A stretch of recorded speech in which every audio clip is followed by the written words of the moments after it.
Hi అండి, అంత బాగున్నారా?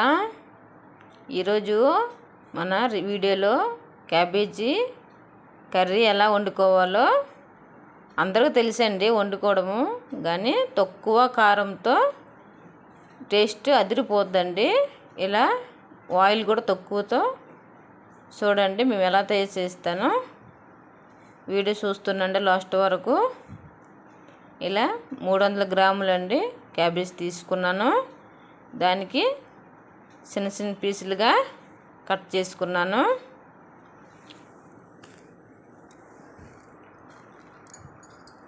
ఇలా చూపించిన విధంగా చిన్న చిన్న పీసులుగా కట్ చేసుకొని దానికి కూల్ వాటర్లో శుభ్రంగా కడుక్కుంటే సరిపోద్ది.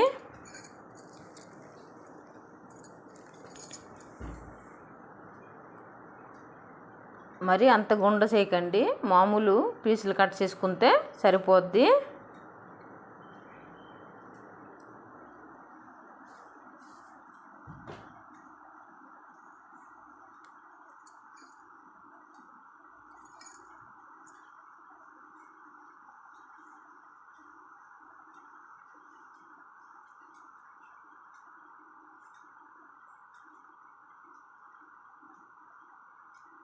కూల్ వాటర్తో శుభ్రంగా కట్ చేసుకొని సైడ్ ఉంచుకోవాలి. ఇలా గ్యాస్ ఆన్ చేసి గ్యాస్ మీద ప్రెషర్ కుక్కర్ గుడ్డుగా హాట్ అయ్యాక దానిలో ఒక 2 స్పూన్లు ఆయిల్ వేసుకుంటే సరిపోద్ది.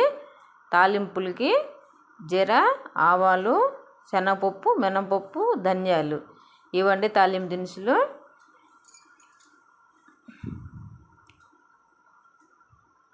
తాలింపు దినుసులు కొద్దిగా గోల్డెన్ కలర్ వచ్చే వరకు లో ఫ్లేమ్లో వేయించుకుంటే సరిపోద్ది.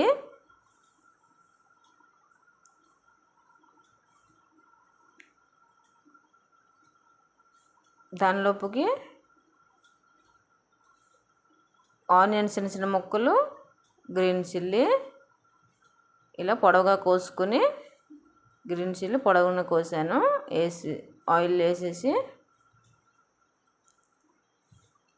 ఇలా మగ్గితే సరిపోద్ది. అల్లం వెల్లుల్లిపాయలు అండి నేను దంచుకుని వేసుకున్నాను, పేస్ట్ వేయలేదు. మీకు ఇష్టమైతే పేస్ట్ కూడా వేసుకోవచ్చు. ఇలా మొత్తం కలుపుకోవాలి. ఇలా మగ్గాక తాలింపులు టమాటాలు ఒక 2 తీసుకున్నాను. దానికి చిన్న చిన్న పీసులుగా కట్ చేసుకున్నాను. ఇలా టమాటాలు వేసాక ఇంకో చుట్టూ బాగా తాలింపు అంతా కలుపుకుంటే సరిపోద్ది.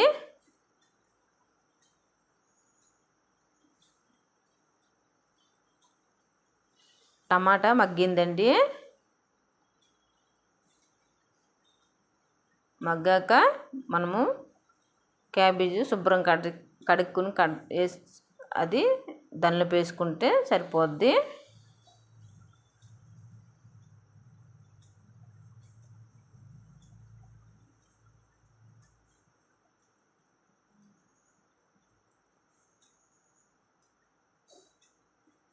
ఇలా వేసాక అంతా కలిపేటట్టు చూసుకుంటే సరిపోద్ది. ఇలా క్యాబేజ్ స్మెల్ వస్తుందండి. ఆయిల్ వేసుకొని కలుపుకుంటే స్మెల్ అనేది ఉండదు. కొద్దిసేపు పాటు ఆయిల్లో వేపుకుంటే సరిపోద్ది. నేను అక్కడ పసుపు, కారం వేసాను.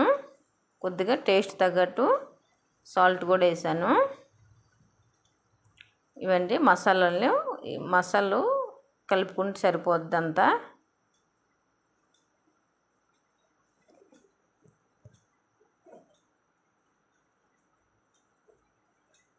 కర్రీ లీవ్స్ కూడా ఉంటే తాలింపులు వేసుకుంటే సరిపోద్ది, లేకపోయినా పర్వాలేదు.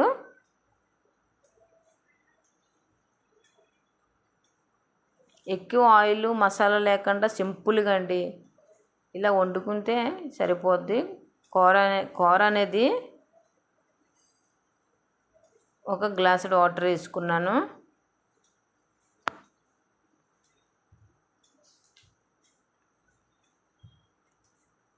ఇలా సింపుల్గా ఎంత టేస్టీగా రెసిపీ అనేది తయారైపోద్ది. ఇలా కొబ్బరి పెట్టుకున్నాను. కొబ్బరి మూత పెట్టాక 1-2 విజిల్ వచ్చే వరకు చూసుకుంటే సరిపోద్ది.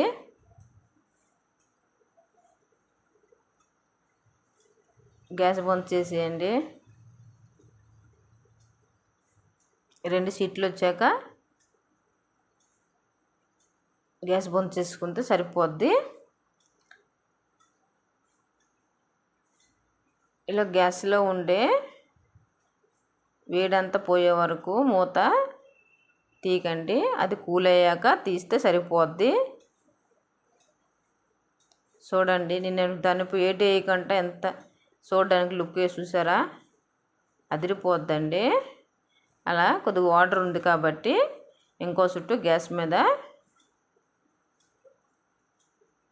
హైలోటు పెట్టేసి కొద్దిగా వాటర్ అంతా పోయే వరకు ఉంచుకుంటే సరిపోద్ది. ఇలాగా జీరా పౌడర్ వేసాను, ధనియాలు,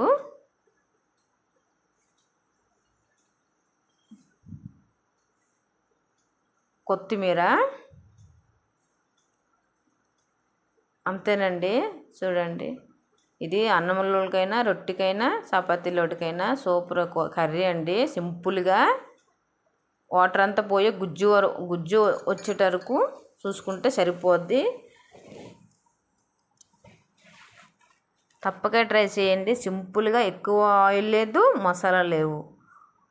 ఇలాంటి ఒంటికి హెల్తీ రెసిపీ అనేది నేను చేసి చూపించాను. తప్పక ట్రై చేయండి. మీకు ఎలా కుదిరిందో నాకు చెప్పండి, కామెంట్ చేయండి. ఓకే.